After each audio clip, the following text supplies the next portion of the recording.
Now मैं आपको रोज curves के बारे में पोलर कर्व ट्रेसिंग में रोज कर्व्स कैसे बनते हैं ये बता रही हूँ आज। तो स्टार्ट करते हैं हम लोग। स्टार्ट करते हैं जैसे कि r is equal to a sine n theta है और a कॉस एन थीटा है। इस टाइप के डायग्राम्स को हम कैसे ट्रेस करते हैं, जहां पे n की वैल्यू जो होती है which will be greater than और equal to 2 where n is the positive integer. Okay, because ये प्रॉपर सा रीजन है कि n अगर 1 होगा तो आपका r is equal to a sine theta और a कॉस थीटा हो जाएगा, जो कि एक सर्किल होता है, ओके तो इसलिए हम n is equal to 1 case को छोड़ देते हैं। ओके तो हम एक कॉस एन थीटा और एक ए साइन एन थीटा का डायग्राम देख रहे हैं। n की वैल्यू 2 से ग्रेटर या 2 के बराबर होती है। ठीक, तो इसमें नंबर ऑफ, इसमें जो सबसे पहले है रोजेस, जो लीव्स बनती हैं उनको हम लूप्स भी बोलते हैं, लीव्स भी बोलते हैं। वो लूप्स कितने बनते हैं, तो अगर हमने if we have taken a sine n theta where n हमारा, अगर हमारा एन हमारा इवन है, इफ n इज इवन होगा या n हमारा ऑड होगा। इफ इवन होता है तो अगर हम सपोज n बराबर 2 ले लें तो r is equal to a sine 2 theta होगा। तो यहाँ पे जो नंबर ऑफ लीव्स होती हैं तो वो आपकी, अगर इवन के केस में है तो total number of 2n leaves होती हैं। तो 2n लीव्स मतलब कितना हो गया, 4 लीव्स। ओके, इन्हीं लीव्स को ही लूप्स बोलते हैं। और n अगर ऑड है तो n ऑड जो होता है तो वो number of leaves is equals to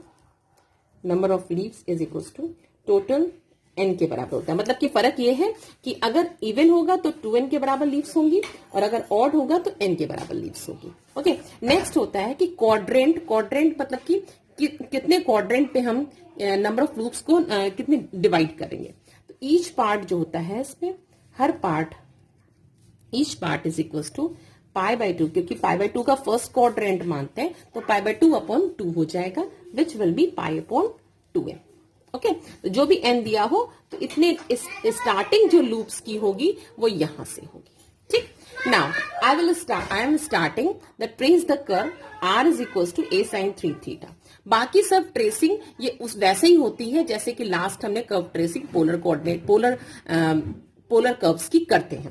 पहला पॉइंट सिमेट्री में हम लोग क्या करते हैं कि r इज इक्वल टू, अगर मैंने r माइनस r लिखा और थीटा को माइनस थीटा लिखा, सपोज इस क्वेश्चन में, तो r को माइनस r लिखा एंड थीटा को हमने साइन 3 माइनस थीटा। ओके, तो आप देख सकते हैं साइन कैसा ऑड फंक्शन होता है, तो माइनस साइन बाहर आएगा तो a sine 3 theta, there is no change. Okay, no change है, सो सिमेट्रिक अबाउट, जैसे कि सिमेट्रिक अबाउट इनिशियल लाइन होती है वैसे यहाँ पे सिमेट्रिक अबाउट है pi by 2। Okay, now next pole के लिए क्या करते हैं, put r is equal to 0। r बराबर 0 रख दिया अगर हमने तो साइन का फाइनाइट वैल्यू आ रही है कि नहीं आ रही है, तो ये देखने के लिए क्या करते हैं, sine 3 theta is equal to 0। 3 theta will be what, 0 कब होता है, 3 थीटा का मान 0 हो तो 3 थीटा 0 अगर है तो थीटा के किस मान के लिए, theta 0, theta pi by 3 and theta 2 pi by 3। Okay, तो ये आपका आ गया। नेक्स्ट आता है नंबर ऑफ लूप्स कितने बनेंगे इसमें, तो लूप्स आपके कितने बनेंगे, क्योंकि फॉर्मूले के हिसाब से देखें तो यहाँ पे 3 थीटा है, तो 3 थीटा मीन्स ऑड मतलब कि नंबर ऑफ लीव्स या loops whatever is equal to, यहाँ पे ऑड है तो ऑड विल बी 3, क्योंकि n की वैल्यू यहाँ पे ऑड है। तो 3 लूप बनेंगे और क्वाड्रेंट शुड बी डिवाइड। अब नेक्स्ट आता है क्वाड्रेंट कितने में डिवाइड हो जाए, तो क्वाड्रेंट कितने में डिवाइड होगा उसका फॉर्मूला क्या होता है, quadrant will be divided into pi by 2 upon 2 pi by 2 upon n which is pi upon 2n which is pi by 6। मतलब कि पहला जो लूप होगा, फर्स्ट लूप होगा या फर्स्ट लीव होगी वो पाई बाय 6 पे होगी। ओके, नेक्स्ट आता है रीजन। ये आपकी ऑप्शनल है, आप रीजन फाइंड आउट करना चाहें तो करिए थोड़ा सा, हाँ इससे आपको सहूलियत मिल जाती है कि डायग्राम किसके अंतर्गत होगा, किसमें लाई करेगा। Okay, now r is equal to, देखिए कैसे हम रीजन को चेक करते हैं। साइन थीटा की मैक्सिमम वैल्यू कितनी होगी भाई? साइन और कॉस की मैक्सिमम वैल्यू कितनी होती है? +1। तो r is equal to a इसका मैक्सिमम रीजन है, मैक्सिमम रीजन है। मीन्स इसका मतलब क्या हुआ? कर्व लाइज बिटवीन या विदिन दी सर्कल। ये कैसी, किसकी equation? r is equal to circle of radius a।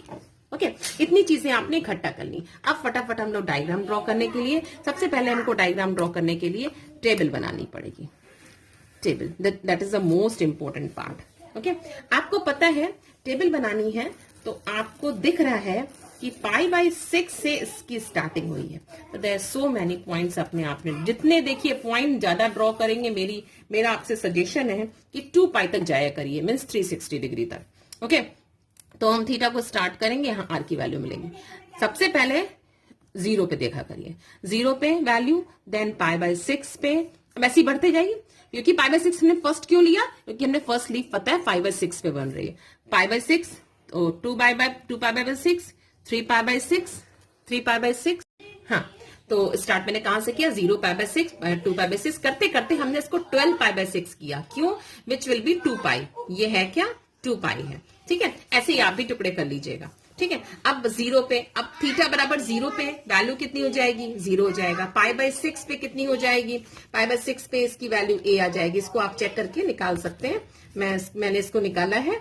Then 0, then -a and then 0 and then a, then 10 पे ये 0 हो जाएगी, 11 पे this and this will be 0। तो ये आपने सारे पॉइंट्स ड्रॉ कर लिए, इसकी नीड नहीं पड़ी आपको। नाउ अब मैं इसको ड्रॉ करने जा रही हूँ, ध्यान से देखिएगा। This line is theta is equal to 0 and this line is what? हाँ, अब आपको करना क्या है? थीटा बराबर π/6 से स्टार्ट करें। π/6 मीन्स क्या हुआ? π/6 मीन्स 30 डिग्री। तो 30 डिग्री लाइन ये होगी। तो दिस इज π/6। π/6 से ही टुकड़े करिए। This is π/6, then 2π/6। 2π/6 is what?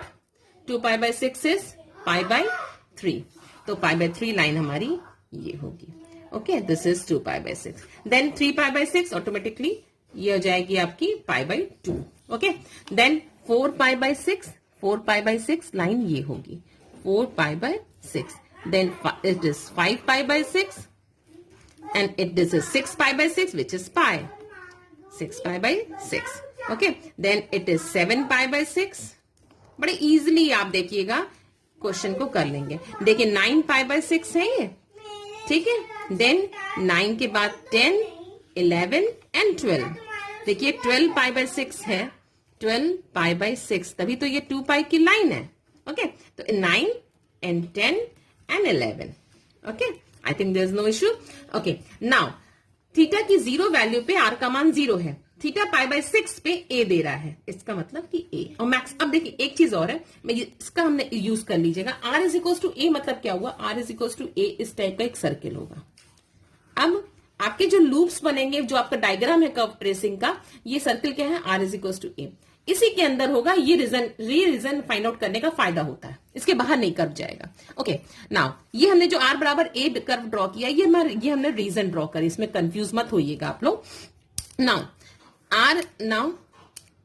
r की वैल्यू 0 पे 0 है, r की वैल्यू π/6 पे a है, तो a का कट लगाया क्योंकि रेडियस ही थी हमारी। तो देखिए ये a का कट लगा दिया हमने, इसमें एक छोटा सा सर्किल ड्रॉ कर दीजिए। ओके, पॉइंट है, ये पॉइंट डिनोट कर रहा है। ओके, नाउ देन आप देखिए यहाँ पे 2π/6 पे 0 है, 2π/6 मतलब कि सर फिर 0 हो गया। 3π/6 पे -a है, 3π/6 लाइन ये है, लेकिन r बराबर a पे कट नहीं होगा, r बराबर -a पे कट होगा। क्यों? क्योंकि ये -a है, तो r बराबर -a यहां पे होगा। ये लाइन तो पूरी 3π/6 है, मेरी बात को ध्यान से समझिएगा। ये लाइन तो 3π/6 है, लेकिन r बराबर a नहीं है, ये r बराबर -a है, तो -a यहां कट होगा। आर यू गेटिंग और नॉट?